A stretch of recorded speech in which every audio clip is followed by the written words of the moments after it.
Ngayon pinipresenta namin ang makina na tinatawag na flagellum bilang ebidensya.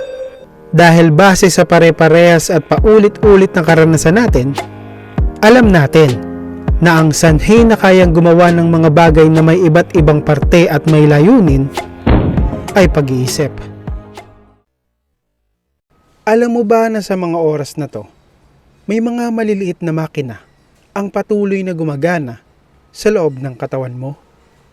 Nadiskubre ng mga scientists na sa mundo ng mga napakaliliit na nilalang, matatagpuan ang mga makina na gawa sa molecules. Bago pa man naimbento ng mga tao ang hélice na nagpapaandar sa mga bangka o barko, ang mga nilalang na makikita lamang sa microscope ay matagal na palang gumagamit ng makina na kung gumana ay katulad nito. At ang tawag natin sa kanila ay flagellum. Binibigyan ito ng kakayahan ng isang cell o bakterya para makalangoy sa lugar na gusto nilang puntahan. Para mas magkaroon tayo ng ideya, isipin mo na lang ang isang sperm cell. Isa ito sa halimbawa ng mga cell na mayroong flagellum. Ang flagellum ay ang tila babuntot sa hulihan ng isang sperm cell. Ginagamit nila ito para lumangoy sa lugar na dapat nilang puntahan. Kung ikukumpara natin sa makina na gawa ng tao, ang flagellum ay ang tila balatigo na kung gumana ay parang hélice sa isang barko. Nakakabit ito sa tinatawag na hook. Ang hook ang nagkokonekta sa flagellum sa pinakakatawan nito, na ang tawag naman natin ay basal body. Kung ang flagellum ay ang hélice, ang basal body naman ay tila ba ang makina kung saan nakakabit ang isang hélice.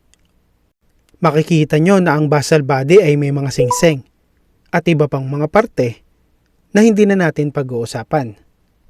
Ngayon, gaano ba kahalaga ang flagellum? Isipin nyo na lang kung tatanggalin natin ang hélice na nagpapaandar sa isang barko.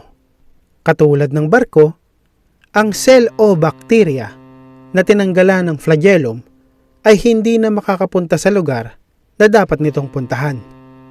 Sa konteksto ng sperm cell, hindi magdadalang tao ang mga nanay natin.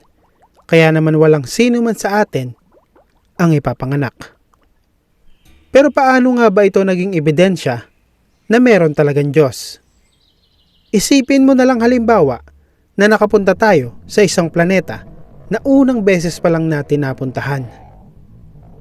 Ngayon habang nagmamasid ka, nakita mo ang isang bagay na binubuo ng ilang mga parte. Napansin mo rin na may layunin ang pagkakabuo nito. At ito ay para bumuhat ng mga mabibigat na bagay. Agad na pumasok sa isip mo na ang gumawa nito ay may kakayahang mag-isip. Bakit? Ito ay dahil nalalaman natin na may kakayahang mag-isip ang gumawa ng isang bagay sa oras na makita natin na ito ay binubuo ng ilang mga parte at na ang ilang mga parte nito ay nagtutulungan o gumagana bilang isa para gumawa ng isang layunin. Ngayon pinipresenta namin ang makina na tinatawag na flagellum bilang ebidensya. Dahil base sa pare-parehas at paulit-ulit na karanasan natin, alam natin na ang sanhi na kayang gumawa ng mga bagay na may iba't ibang parte at may layunin ay pag-iisip. Itinuturing na ang buong kalawakan ay may simula. At kung ito ay may sanhi, ang makina na tinatawag nating flagellum ay isa lamang sa mga ebidensya na ginagamit namin para suportahan ang pahayag na ang sanhi sa pagkakaroon ng mga buhay na nilalang ay may kakayahang mag-isip at alam kung ano man ang ginagawa niya. Pero ikaw, ano ba sa tingin mo?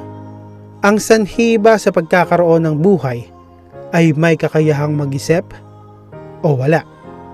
Paki-comment naman sa ibaba. At dito na po nagtatapos ang aking video. Have a wonderful day.